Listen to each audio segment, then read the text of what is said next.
اور اے نبی، ان کو آدم کے دو بیٹوں حابیل اور قابیل کے حالات جو بالکل سچے ہیں پڑھ کر سنا دو کہ جب ان دونوں نے بارگاہ الہی میں ایک ایک نیاز پیش کی تو ایک کی نیاز تو قبول ہو گئی اور دوسرے کی قبول نہ ہوئی۔ تب قابیل حابیل سے کہنے لگا کہ میں تجھے قتل کر دوں گا۔ اس نے کہا کہ اللہ پرہیزگاروں ہی کی نیاز قبول فرمایا کرتا ہے، اگر تو مجھے قتل کرنے کے لیے مجھ پر ہاتھ چلائے گا تو میں تجھ کو قتل کرنے کے لیے تجھ پر ہاتھ نہیں چلاؤں گا۔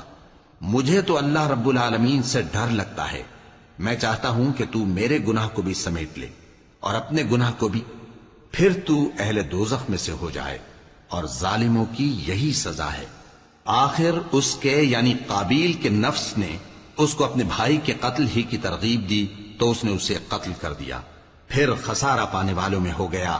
اب اللہ نے ایک کوا بھیجا جو زمین کریدنے لگا تاکہ اسے دکھائے کہ اپنے بھائی کی لاش کو کیسے چھپائے۔